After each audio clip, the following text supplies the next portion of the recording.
Right, so these are the support pieces. These are the ones that two of them are going to be fixed to the frame and also fixed to the bottom piece, and then two of them will be either a bearing at the top to run on the top of here, and also a bearing at the bottom of one of them to run up and down here.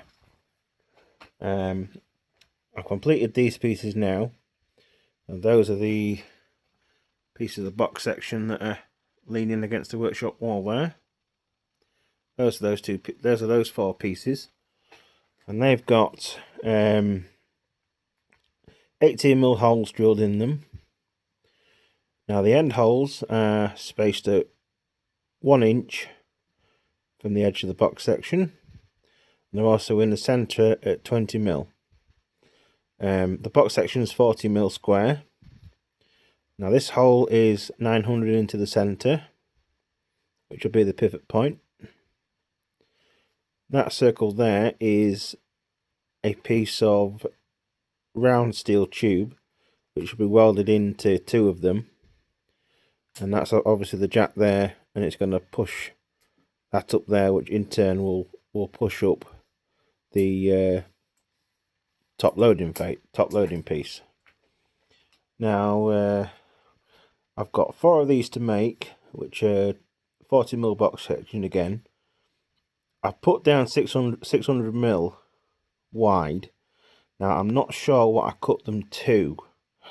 I think they could well be 500 long at the moment, or just over, because this is 40mm box section both sides, with 2 of those pieces in to give it strength to make part of the frame for the bottom.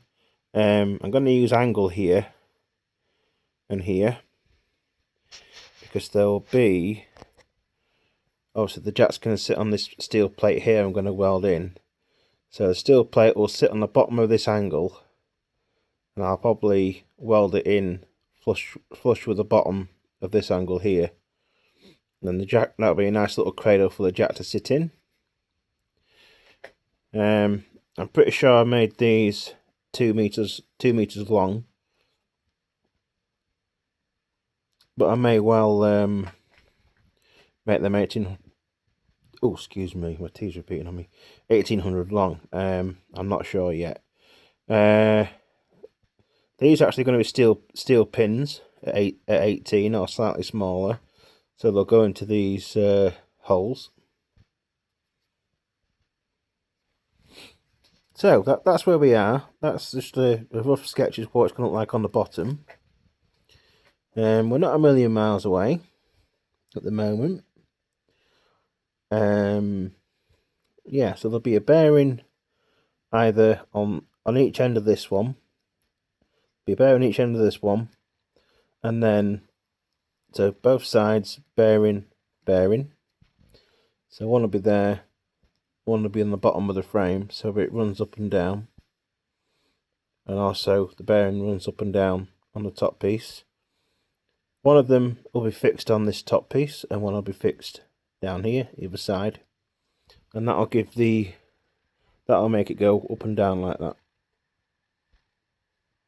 I am yet to design the finished top piece, but I think it'll be most likely angle across the top for the 5-inch gauge rail, because all my locos are 5-inch gauge.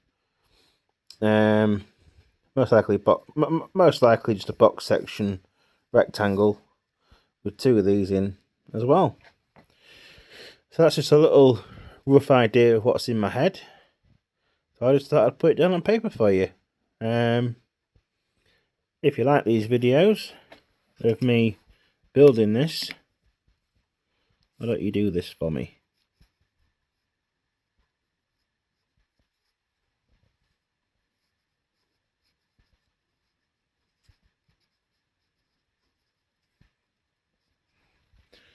Why not subscribe? Right, we'll see you next time, guys. Cheers.